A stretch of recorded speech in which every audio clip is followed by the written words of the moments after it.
주님의 이름으로 환영합니다. 반갑습니다.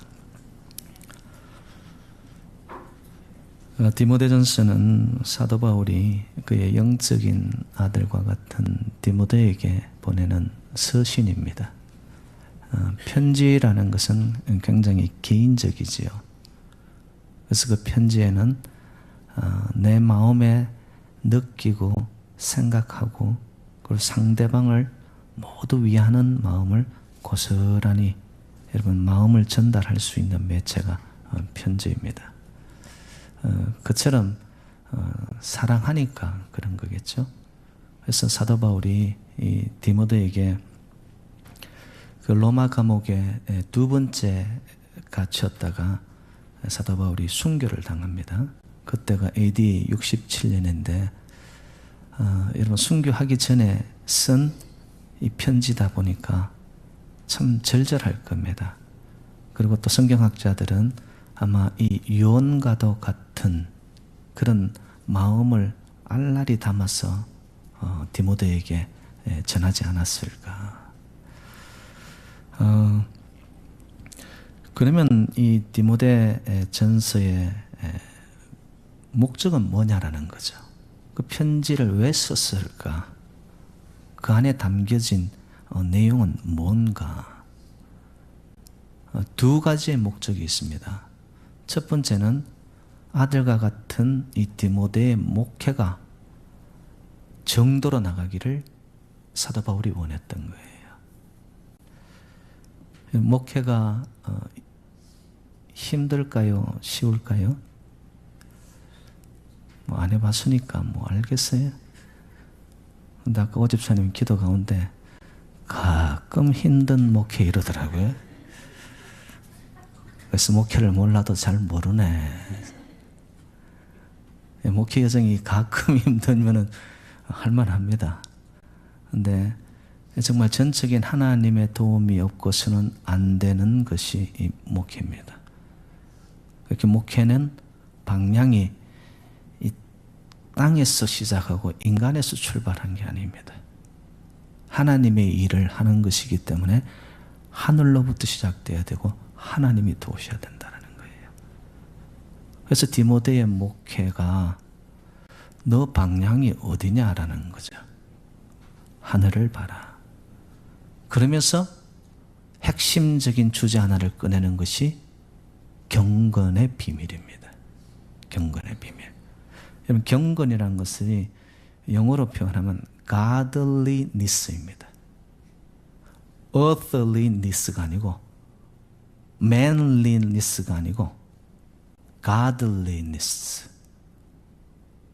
여러분 위로부터 하늘의 것으로 신령한 것으로 초점을 이룰 때 목회는 된다. 또 그게 경건이라는 거죠. 예. 저와 여러분의 삶의 방향과 시선의 집중도 여러분 하늘에 있기를 주님의 이름으로 축복합니다. 그러면 경건입니다. 그리고 두 번째 목적은 뭐였냐 하면은 그 당시에 혼합주의적인 이단이 성행하고 있었습니다. 그것이 영지주의였습니다.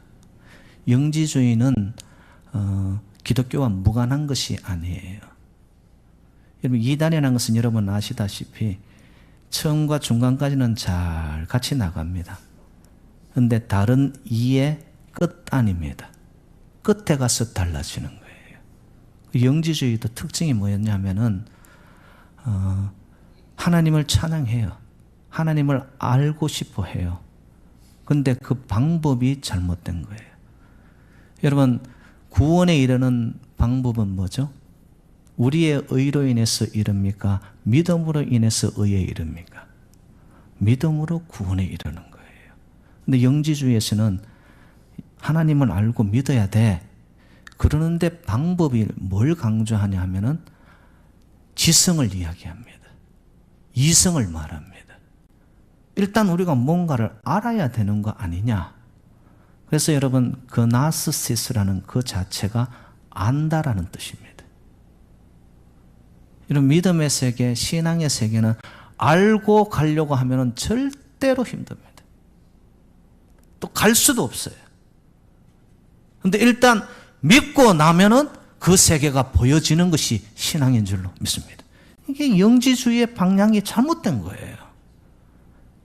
이렇게 혼합주의적인 이단이 교회 안에 들어오고 성도들을 막 혼란스럽게 만드니까 사도 바울이 그 영지주의의 방향은 잘못되었다. 그리고 그 영지주의를 배격하고 바른 신앙을 가르치고 너희가 제세해라. 그러면서 또 하나 초점을 이룬 것이 경건의 비밀입니다. 그래서 여러분 디모데전서 전체의 핵심을 찾아라. 오늘 본문입니다. 경건의 비밀. 경건의 비밀. 지금 저희들이 살고 있는 시대가 여러분 종교다원주의로 인해서 이것도 진리이고 저것도 진리이고 굉장히 혼란스럽고 혼탁스럽습니다. 그 당시 사도 바울이 디모데에게 편지를 보내던 그 시대의 혼합주의적 이단 배경과 지금 우리가 살아가고 있는 이 시대적인 배경이 제가 볼 때는 엇비슷합니다. 자, 이런 시대 속에서 성도들의 모습이 경건의 모양은 있는데 경건의 능력을 상실하여 가는 거예요. 여러분 그러더라고요. 어느 식당에 가서 한 사람이 김집사 이랬더니만 여기저기서 뭐 우후죽순처럼 김집사가 일어서더라는 거예요. 교회 나가요 전부 다. 직분도 있단 말이에요. 그런데 그 속에 진정한 능력이 없대요. 알맹이는 없단 말이에요.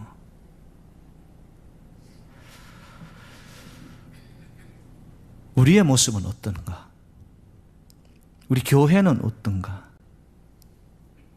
저는 오늘 이 본문 말씀이 이 시대를 살아가고 있는 성도들과 교회들을 향하는 하나님의 본질적인 메시지라고 믿습니다. 경건의 비밀.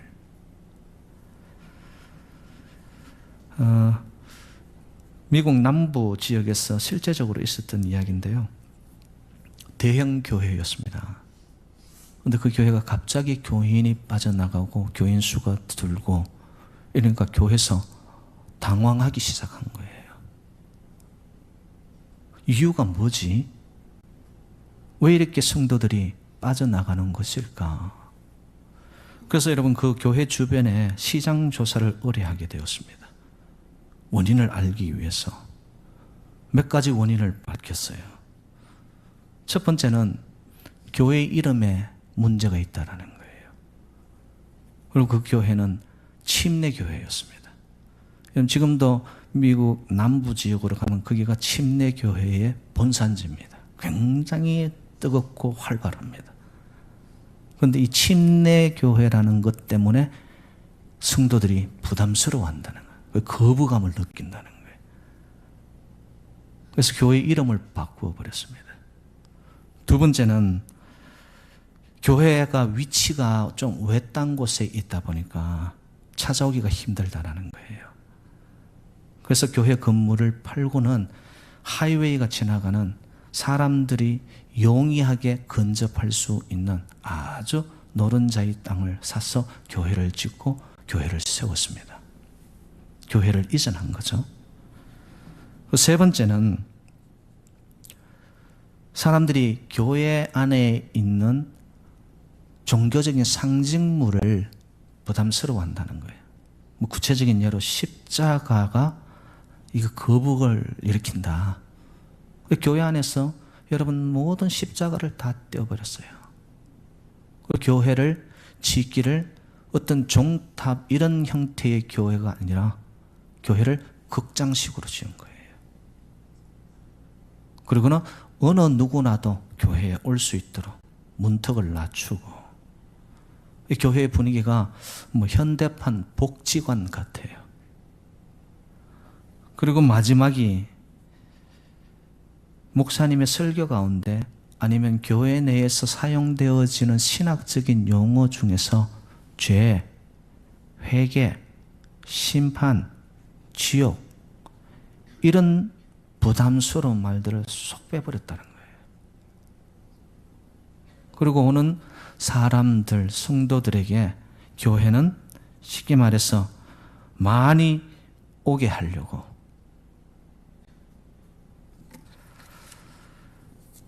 그 교회가 여러분 결과적으로 부흥을 했을까요? 더 쇠퇴했을까요? 망했지요, 뭐. 망했으면 제가 이야기를 안 하죠. 교회가 더 부흥했어요. 성도들이 많이 왔습니다. 왜냐? 부담 없이 교회에 오는 것이 즐거워졌어요. 어느 누구 하나도 교회에 대해서 또 자기의 신앙에 대해서 그리고 지금 자기 스스로의 중심에 초점이 어떠하든 간에 그거를 이야기해 주는 사람이 없어요. 오고 싶으면 오고, 일이 있어서 내가 다른 일이 있으면 빠져도 누가 뭐라고 하지를 않아요. 그 교회에서는 심지어 이렇게까지 주장합니다. 사람의 마음에 드는 교회를 만들어야 한다. 왜냐? 사람들이 그 종교를 받아들이는 이유는 종교가 진리이고 옳기 때문이 아니라 내 마음에 들어야 하기 때문이다.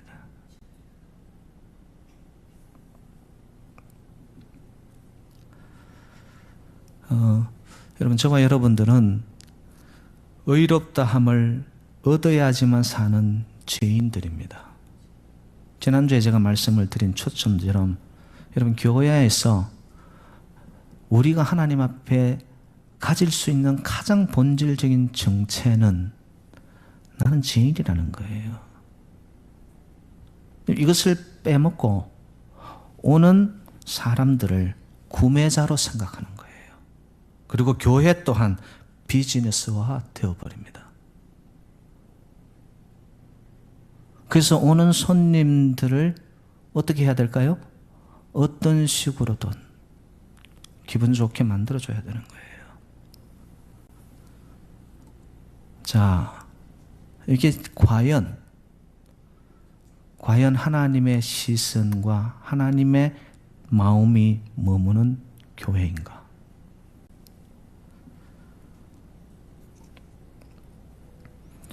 저는 이런 생각을 합니다. 교회는 세상 사람 어느 누구라도 찾아올 수 있을 만큼 문턱이 낮아지고 편한 곳이 되어야 됩니다. 그러나 무엇과도 타협할 수 없는 기본적인 본질만큼은 교회는 가지고 가야 된다고 믿습니다. 근데 오늘날 교회들이요, 일단 어떤 식으로든 대형화, 부피를 키우기 위해서 본질을 자꾸 상실합니다. 그러니까 능력이 빠져나가요. 여러분, 성도도 저는 똑같다고 믿습니다. 저와 여러분들은 세상에서 살아갑니다. 세상의 소금과 빛이에요. 세상 누구하고도 저희들은 친구가 될 수 있어야 됩니다. 그렇지만 여러분 삶의 중심 속에 있는 복음의 본질만큼은 퇴색되지 않기를 주님의 이름으로 축복합니다. 내 안에 있는 복음은 뭘까요? 복음은 기쁜 소식이고 우리를 살리고 생명으로 인도하여 가는 요한겔리온. 여러분, 그 복음이 여러분들에게 경건이 되어지고 경건이 능력으로 나타나고 있나요?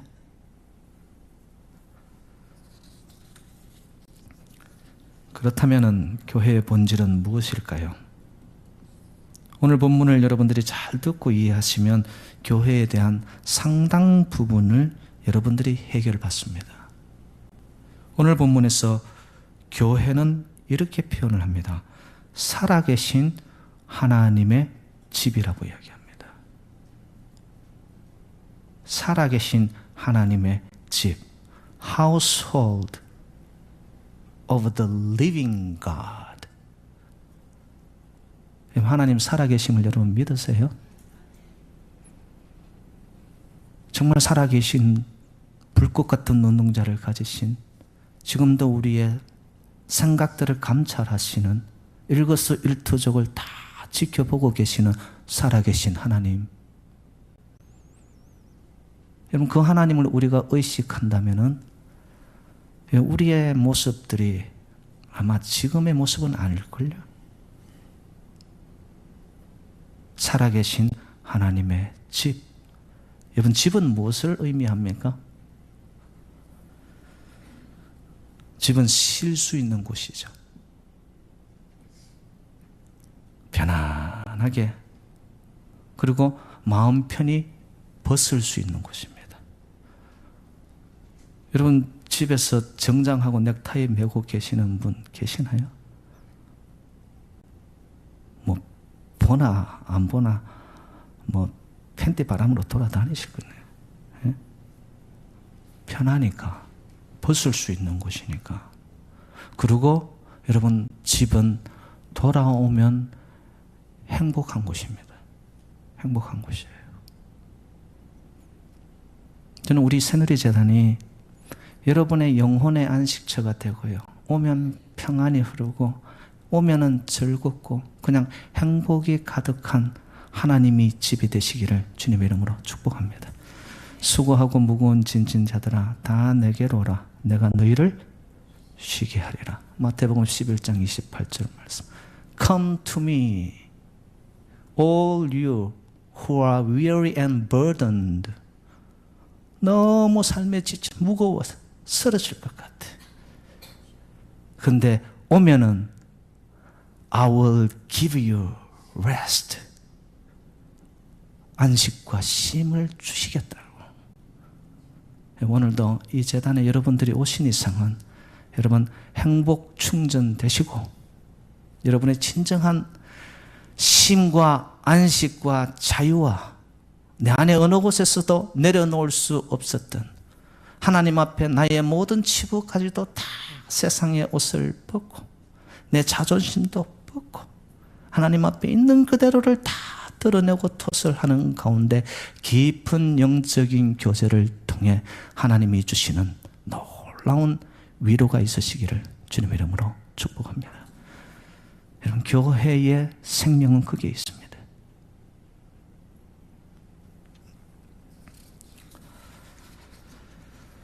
여러분, 어느 집에 여러분이 초대를 받아서 방문을 한다고 합시다.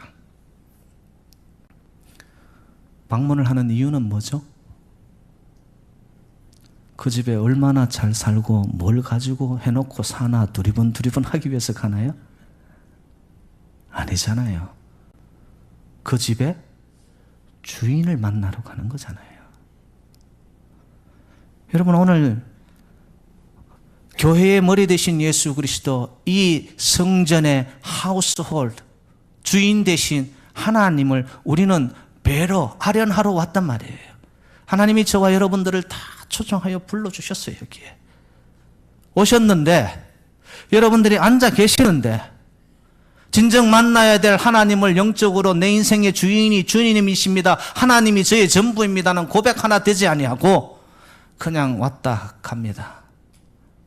헛걸음이죠. 헛걸음이에요. 여러분 인생의 주인이 여호와 만군의 주 하나님이심을 고백합니까? 그 하나님을 오늘 이 예배 속에 만나시기를 주님의 이름으로 축복합니다. 만남을 위해 온 거예요. 하나님 만나야죠.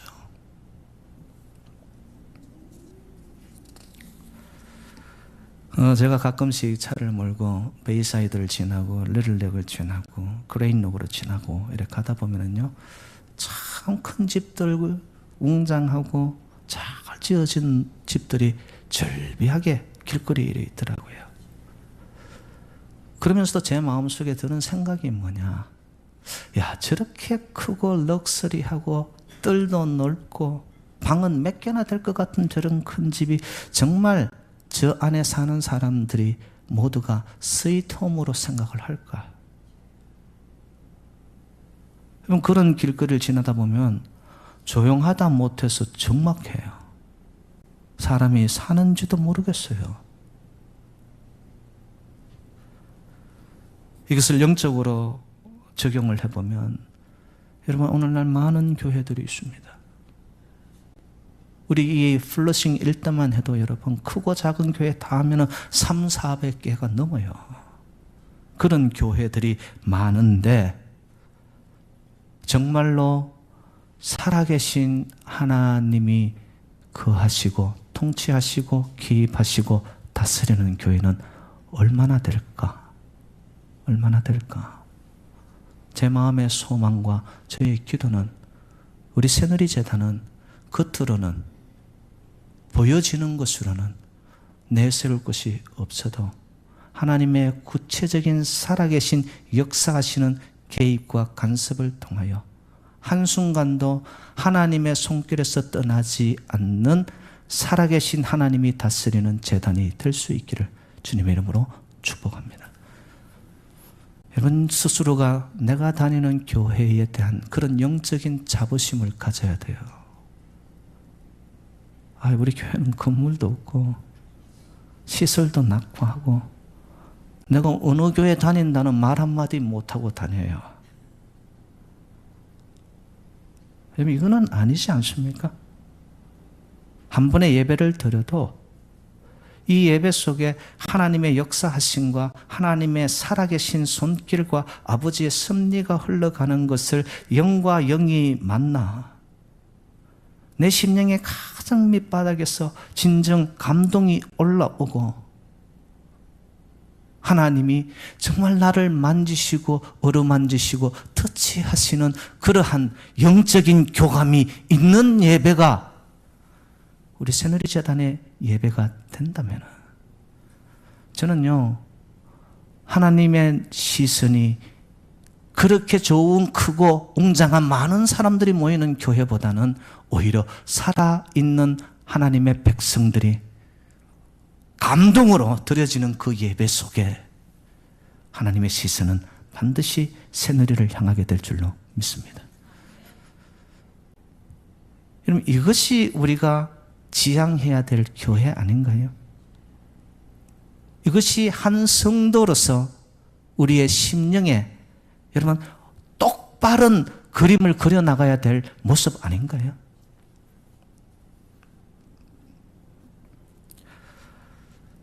성도들의 신앙생활이 이런 그 스타일이 다양할 수 있습니다. 그렇지만 가장 온전한 신앙 스타일이 있다면 저는 교회 중심적이 되어야 된다고 생각합니다. 여러분 인생 살이에 지치고 힘들고 슬프고 생각지 않은 문제들이 툭툭 터질 때 가장 먼저 어디가 떠올라야 된다? 교회가 생각이 나야 돼요. 그래서 내 인생의 이 무거운 짐, 어느 누구에게도 털어놓을 수 없는 내 마음의 무게, 내 안에서 얼어붙어서 이제는 더 이상 해결받을 수 없는 삶의 문제조차도 하나님 앞에 와서 다 내려놓고 주님 앞에 아뢰는 동안에 여러분 예배를 통해 주님 앞에 엎드리는 시간을 통해 진정 영적인 만남이 이 교회에서 이루어지는 동안 여러분의 무거운 짐들이 걷어질 수 있고 하나님이 함께 매는 멍에는 가벼워질 줄로 믿습니다. 여러분 인생 속에 기쁜 일이 생겼어요. 생각지 않은 인생이 와 대박이 터졌어요. 자, 가장 먼저 무엇이 떠올라야 된다? 그렇게 말하는데도 아직도 안 되잖아요. 좋은 일만 터졌다 이러면 돈만 생겼다 이러면 누가 생각이 나? A씨가 생각났어. 이거 땡겨로 가야 되겠다. 이러면 돼요? 안 돼? 안 된단 말이에요, 여러분. 기쁘나 슬프나 내 인생이 다운되나 업되나 내 삶의 모든 초점은 교회를 향하는 거예요. 교회를 향하는 자는 반드시 하나님과의 깊은 동행이 있는 자입니다. 있는 자예요.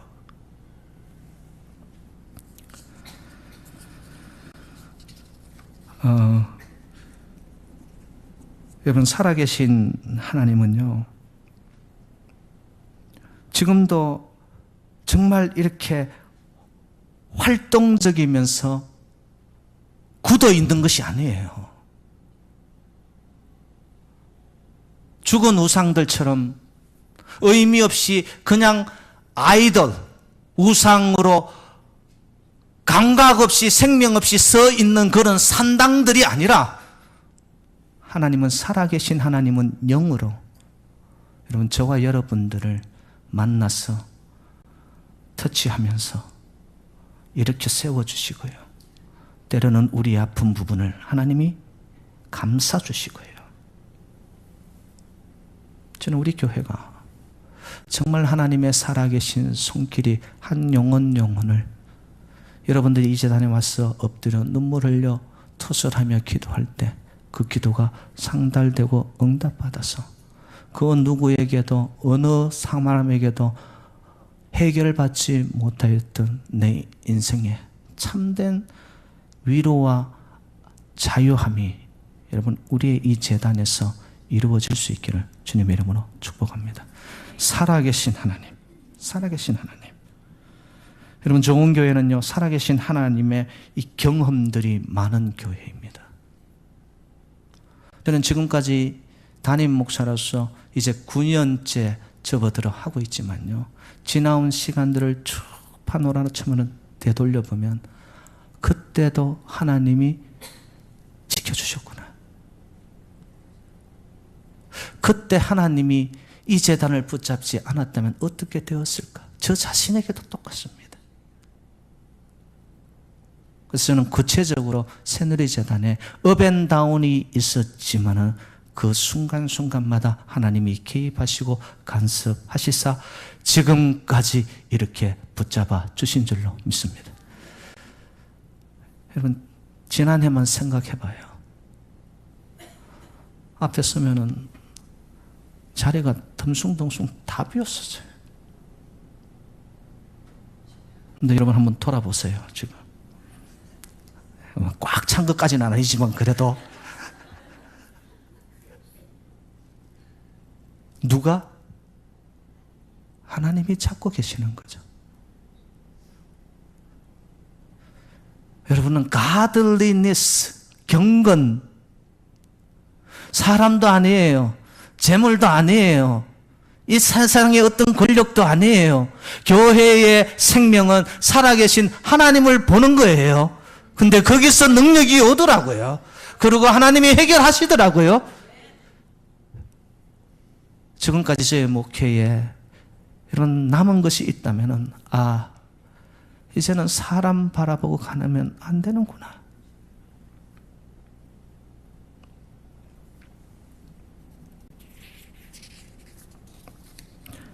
그러면 이 교회는 무엇을 기초로 삼아야 되느냐?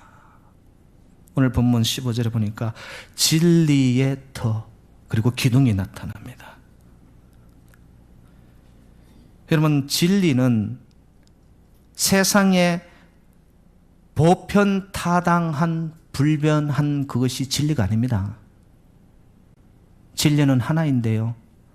진리는 하나님의 말씀이 진리이고 그 말씀이 우리를 자유케 하는 능력이 있는 줄로 믿습니다. 이 재단에 여러분 진리의 터는 뭐냐? 하나님의 말씀 위에 우리의 새누리 재단은 하나하나 차곡차곡 세워져 가고 있는 줄로 믿습니다.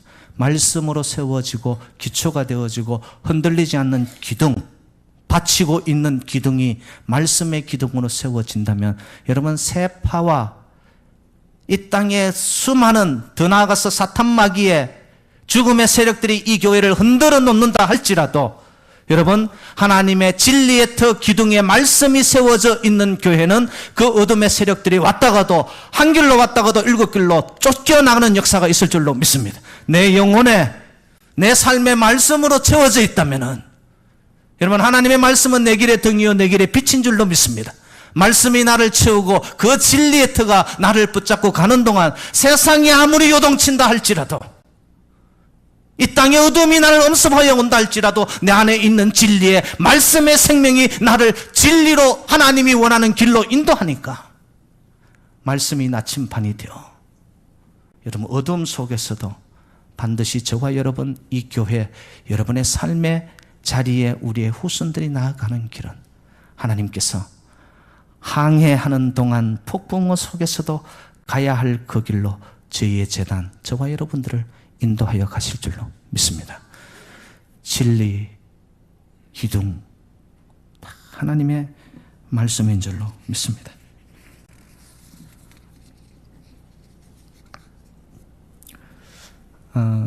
디모데가 있었던 그때 교회가 에베소 교회였는데요. 그 시대의 배경이 있었습니다. 왜 사도 바울이 진리의 터 기둥을 말하느냐? 그때의 아테네 신전이라는 것이, 다이애나 신전이라는 것이 여러분 에베소 교회가 있는 그곳에 있었습니다. 근데 그 신전은요, 기둥이 127개 기둥으로 되어 있고요, 바닥이 금으로 깔려 있었습니다. 사람이 만들 수 있는 신전으로는 그보다 더 웅장한 것이 없었습니다. 근데 사도 바울은 디모데에게 말합니다. 눈에 보여지는 거창하고 웅장한 저기에 생명이 있느냐? 너가 섬기는 에베소 교회가 볼품없고 작고 사람들의 수가 없다 할지라도 그 교회에 하나님의 진리의 틀로 기둥으로 세워진다면 하나님은 바로 그 교회를 통하여 역사할 것이다. 사도 바울이 그것을 전하는 거죠. 여러분, 교회가 진리의 빛을, 말씀을 전해야 할 복음을 전할 때 세상은 밝아지는 줄로 믿습니다. 교회가 사회를 위해 해야 할 가장 큰 사명이 있다면 무엇일까요? 커뮤니티를 위하는 길 해야 됩니다. 선교 사명 해야 됩니다. 그러나 그거보다 먼저 우선적으로 해야 할 것이 있다면 교회는 진리를 선포해야 되는 줄로 믿습니다.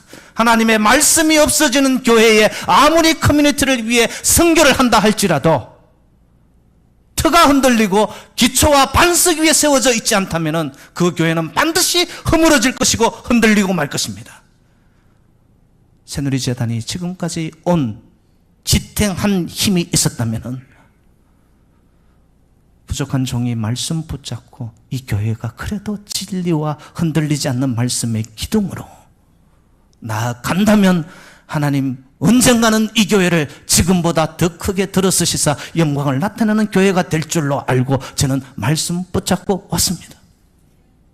사랑하는 여러분들, 세상 진리, 이 땅의 철학, 세상의 문화, 예술은요 세워졌다 허물어집니다. 하나님의 말씀은 영원 불변 진리의 확고한 우리의 인생의 반석인 줄로 믿습니다.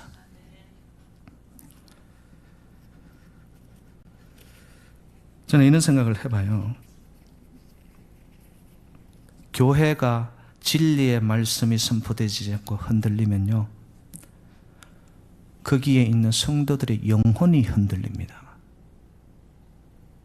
여러분, 인간의 영혼이 흔들리면요, 우리가 살고 있는 이 사회는 흔들리고 맙니다. 저는 교회의 진정한 자부심이 여기 있다고 생각합니다.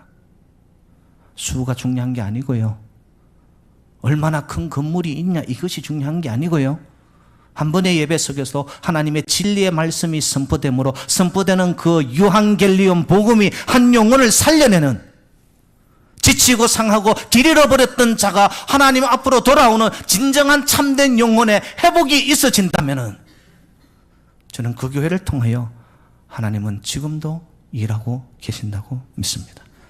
그 교회가 저는 새누리 재단이 될 수 있기를 주님의 이름으로 축복합니다. 그러면 그 진리, 말씀의 핵심은 뭐냐라는 겁니다. 오늘 보면 16절은 한 사람을 향하여 초점이 이루어집니다. 집중됩니다. 그의 끝은 바로 예수 그리스도입니다. 여러분, 진리의 핵심은 예수 그리스도이십니다. 이 땅에 오셨고 죽으셨고 부활하셨고 성천하셨고 다시 오실 이 땅에 오신 방법이 봤더니만 하늘의 방법으로 성육신 하셨습니다. 하나님이 인간의 몸을 입고 이 땅에 오셔서 성육신 하신 그분이 십자가에 한 사람이 죽음으로 이 땅에 구원이 임하게 되어졌고, 말씀하신 그대로 십자가에 죽으신 이후에 3일 만에 다시 부활하여 살아나셨고, 제자들이 바라보는 가운데 하늘로 성천하시면서 내가 다시 오리라. 여러분, 재림 예수, 이건 이단적인 건가요? 아닙니다. 예수를 알려면은 마지막이 다시 오실 예수 그리스도, 그분을 위해 우리는 어떻게 해야 될까요? 당연히 준비하고 있어야죠. 기름의 등불을 밝혀야 되겠죠. 언젠가는 올 그날이 도적같이 오는데 우리는 세상이 좋아 이 땅을 벗삼아 오실 예수 그리스도의 삶이 내 안에 영향력을 미치지 아니하고 세상의 기운이 나를 잡고 있는 동안에 오신 그날, 여러분, 우리가 기름을 준비하지 못한 다섯 처녀가 되어진다면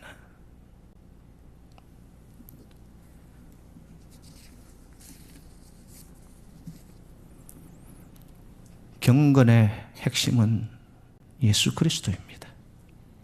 가들리니스, 거기에 본질이 예수 그리스도입니다.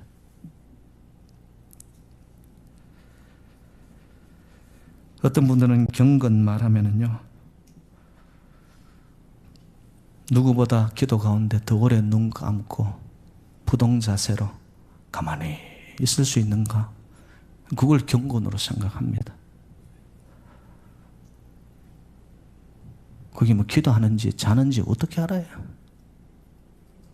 여러분, 경건의 외형적인 것은 중요하지 않습니다. 진정 내 안에 예수 그리스도가 있냐 이거예요. 예수 생명이 있냐 이거예요. 진리의 예수가 있냐 이거예요. 예수 이외에 다른 것이 내 인생의 길이 아님을 여러분 고백하나 이겁니다. 그렇게 되어질 때만이 여러분, 우리를 통하여 진리의 말씀이 향기가 되어 나타나기 시작하는 거예요. 사랑하는 여러분들, 우리의 교회는 행복한 교회, 평안한 교회, 누구나 오면 편한 교회, 하나님이, 살아계신 하나님이 이곳에 계신 하나님의 집인 줄로 믿습니다. 그리고 진리 위에 말씀 위에 세워지고 그 진리의 핵심인 예수 그리스도가 여러분의 심령마다 뿌리 내리고 이제는 줄기가 잎이 꽃이 피어 열매가 되어 향기를 바라는 예수 향기의 작은 예수들로 인해 여러분의 삶의 자리가, 여러분, 자연적인 전도로 인해 진정 하나님의 나라의 부흥을 이루는 경건의 삶이 능력이 되시기를 주님의 이름으로 축원드립니다. 하나님 아버지, 감사드립니다. 경건의 모양은 있는데